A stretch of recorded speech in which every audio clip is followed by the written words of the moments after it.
नमस्कार दोस्तों, मैं नीलू मिश्रा स्वागत करती हूँ आपके अपने ही चैनल भक्ति संग्रह में। आज मैं आपके लिए लेकर आई हूँ पितृपक्ष की पौराणिक कथा और आशा करती हूँ कि ये कथा आप अंत तक सुनेंगे ताकि इस कथा का आपको फल मिल पाए। तो चलिए वीडियो की शुरुआत करते हैं। हिंदी पंचांग के अश्विनी मास का कृष्ण पक्ष पितरों की आत्मा की शांति के लिए समर्पित होता है।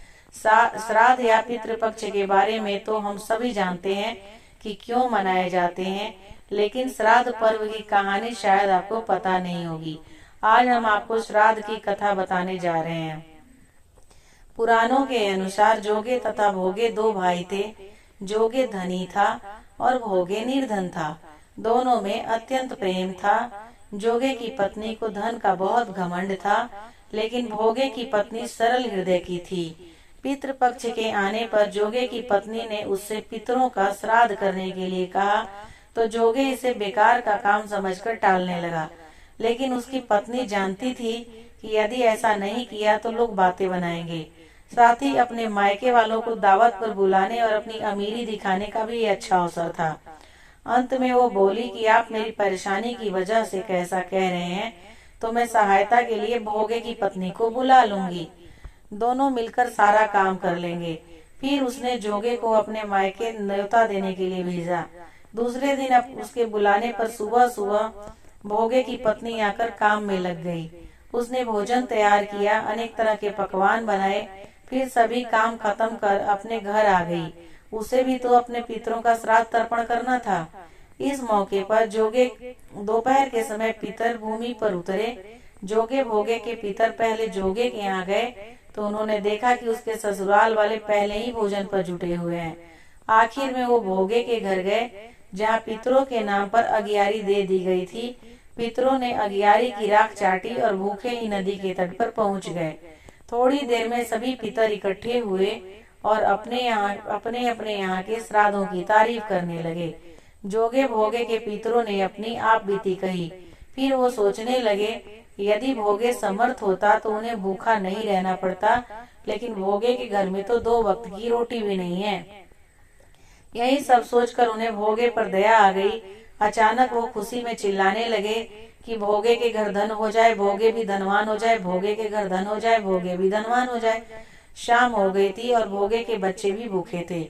उन्होंने अपनी माँ से कहा, भूख लगी है। तब उन्हें टालने के लिए भोगे की पत्नी ने कहा कि जाओ, आंगन में एक टोकरी रखी है, उसे खोलो और जो भी मिले बांट कर खा लेना। बच्चे वहां गए तो देखते हैं कि वो टोकरी जो है वो मोहरों से भरी पड़ी है। वे दौड़कर माँ के पास पहुँचे और सारी बातें बताई। आंगन में जब भोगे की पत्नी ने यह सब देखा तो वो भी हैरान हो गई। इस तरह भोगे भी धनवान हो गया। धन पाकर वो कभी घमंडी नहीं हुआ। अगले साल का पितृपक्ष आया। भोगे की पत्नी ने श्राद्ध के दिन 56 प्रकार के भोग बनाए। ब्राह्मणों को अपने घर बुलाकर श्राद्ध किया, भोजन कराया और दक्षिणा भी दी। सोने चांदी के बर्तनों में जेठ जेठानी को भी भोजन कराया। इससे पितर बहुत प्रसन्न हुए। दोस्तों, क्या आप जानते हैं पितृपक्ष में श्रीमद् भागवत कथा पढ़ने सुनने की परंपरा है। इस कथा को सुनने से मन शांत होता है और अंदर की नेगेटिविटी दूर होती है। दोस्तों, एक दूसरी पितृपक्ष की कथा है जो श्राद्ध पर्व पर यह कथा अधिकांश क्षेत्रों में सुनाई जाती है। इस कहानी को पढ़े बिना पितृपक्ष का पुण्य नहीं मिलता है, ऐसी मान्यता है। पुराणों के मुताबिक पितृपक्ष में दान पुण्य का विशेष विधान होता है और इसका फल जीवात्मा को स्वर्ग लोक में प्राप्त होता है। दानवीर कर्ण अपनी दानवीरता के लिए जाने जाते थे और जीवन भर उन्होंने गरीब और जरूरतमंदों को धन और स्वर्ण का दान किया। अपने दर पर आने वाले किसी भी व्यक्ति को उन्होंने बगैर धन दिए लौटने नहीं दिया। लेकिन कर्ण ने अपने जीवन काल में अन्न दान नहीं किया। अंतिम समय में जब कर्ण ने मृत्यु लोक छोड़ा और स्वर्ग पहुँचे तो खूब सोना दिया गया और खाने के लिए कुछ भी नहीं दिया गया।